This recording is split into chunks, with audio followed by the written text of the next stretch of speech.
One thing that comes up a lot when we're dealing with parabolas is finding the location of the focus. And what you might have seen is some formula, something like y equals x squared, right, over 4p. And then you're told something like, okay, well, you use this formula and use the p value here because this will be the height, right, of the focus. And what you can usually do is then plug this formula in to different equations and different examples. I want to talk about where this formula comes from and then how to apply it, right? Break it down in 2 steps. So let's start talking about that. What is the focus again? Well, the focus is just this point here, right? And the directrix is connected to the focus. If the directrix is down here, in this case it will be this line, and the focus is up here, that forms our parabola.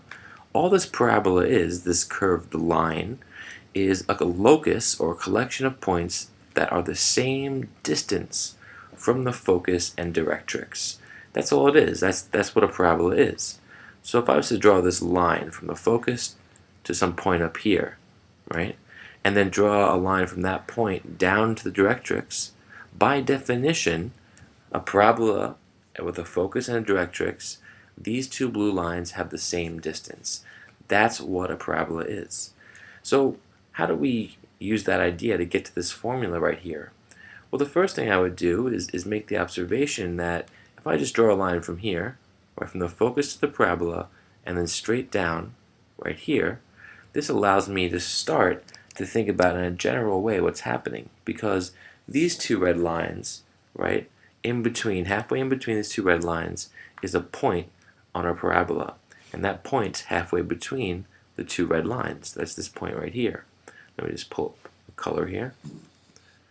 So this point right here, oops, wrong tool, sorry. This point is halfway between those 2 lines. So we can call this distance, this little red line, p, because we want to pick a variable that gets at this variable p right here. So let's use the same variable. We can call it anything, but we'll call it p. So that distance, this red line, is p. And so is this one right here. They're equal. So that immediately allows us to define the height of f, this focus. If this focus is at 0, it's on the x-axis in this case, it has some height p. So we'll call the focus the point f at 0, p. And we start to define what's happening. This point down here is at 0, negative p, right? Because we're going in a negative direction from the origin. And we're going up to this arbitrary point here. We don't know what it is, but we can call it P, we can call it whatever. We'll call it A. No, we'll call it P. And this point's at XY. Right? It's somewhere. I don't know where it is in the parabola. Now this allows us to begin to define, right, all of these lines, because I know that this height, this distance right here, wherever the point is, has some height y. So this distance right here, from 0 all the way up, will be y. And this distance down here will be p. So we know this point as well. This point has to have the same x value as the point up here, right? Horizontally speaking, left and right speaking, they're at the same location. But what's the height of this? Well, we're going down p units from the x-axis, so it's negative p, right? And we can call this point, let's just call it D. So we have points F, we have point P up here, and D down there. So now, as we go further into this problem, just realize, again, the parabola, this curve right here, is a collection of points that are the same distance from the focus and directrix. So when we drew these 2 lines and said they met at this point on the parabola, the assumption is that those 2 lines are equal. So we can assume they're equal. And that allows us to move forward. So what am I going to do? Well, the first thing I'm going to do is say, what is this distance here of the vertical line? Well, it's just y, right, this piece, plus this piece. It's y plus p. And that's how long this line is. And that should be equal to the distance of this other line. And so to establish the distance of this line, I'm just going to use my distance formula. And how do I do that? Well, all I have to do, right, is subtract my y values. So it's y minus p, right, distance formula, square that, taking the square root of all this, plus our delta x, so x minus 0, or just x squared. And now we've established that these two distances are equal, set them equal to each other. All I'm going to do is simplify, right? So let me just clear this out a little bit and show you how to simplify these two, and then we'll come back to the graph to see what's really happening. Okay, so again, we have y plus p, that distance, that vertical line, equals the other distance, right? Using the distance formula, we got y minus p squared plus x squared, because it was just x minus 0. So if I want to solve here, typically if I see a square root, the first thing I do is jump in and square both sides, and that's exactly what I'm going to do here. I'm going to square this side, and I'm going to square this side. And that's nice because now on the right side, my square root goes away, right? I'm squaring a square root. And now I just have y minus p squared plus x squared.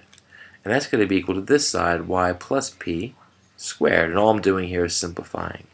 So y plus p squared is just y plus p times y plus p. And that equals, well, y minus p squared. And that's y minus p times y minus p plus x squared.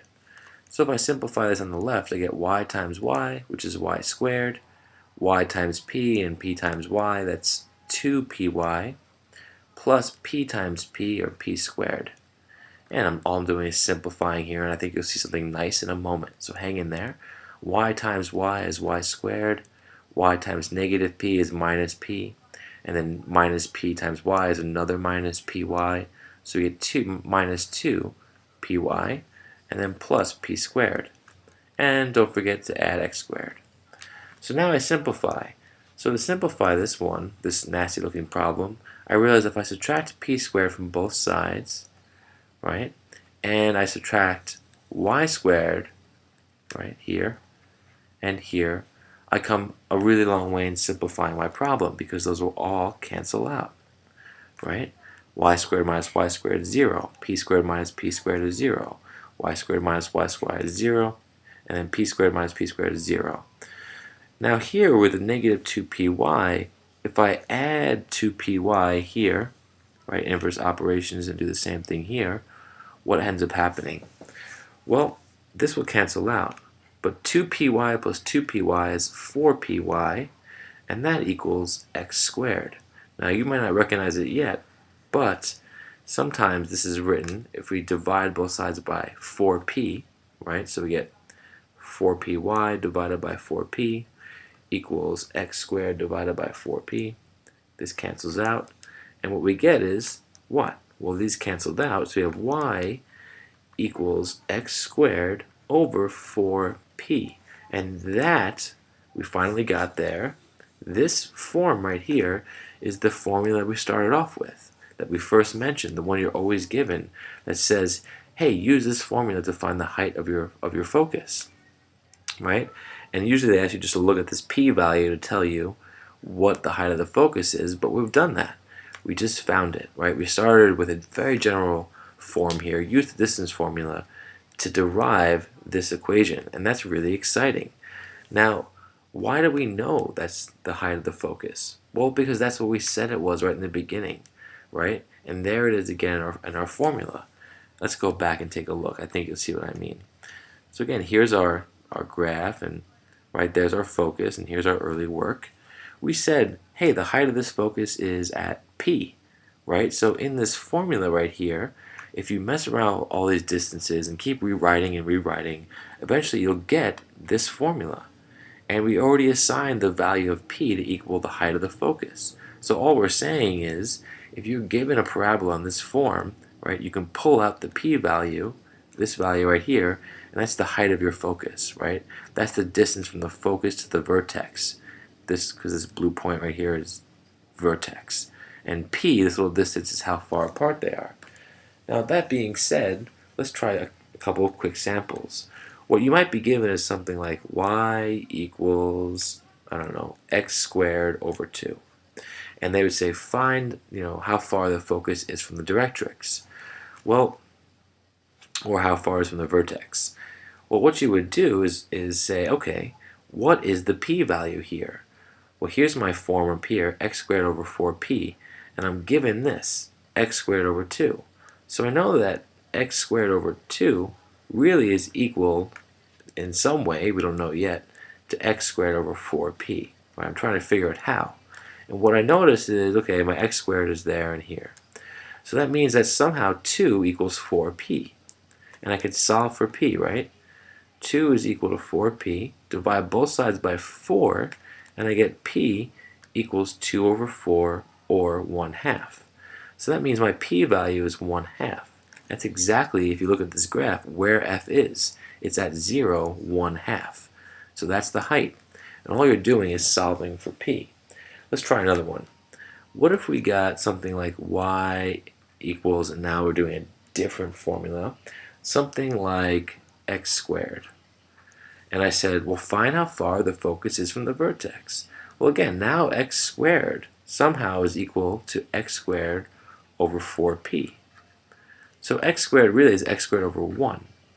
And that means that 4p, right, equals 1.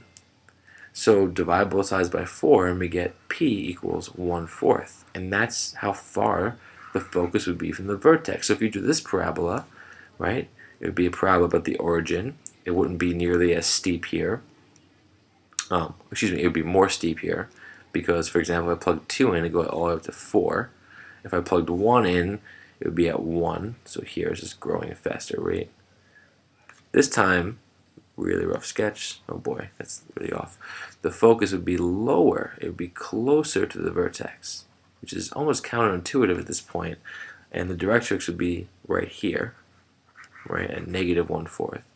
We'll explore some other examples. The point is, you'll be given a parabola, and you could solve for p by looking at how your equation relates to x squared over 4p, and that'll give you the height of the focus. Alright, well, we did a lot here in this video. I hope it helped.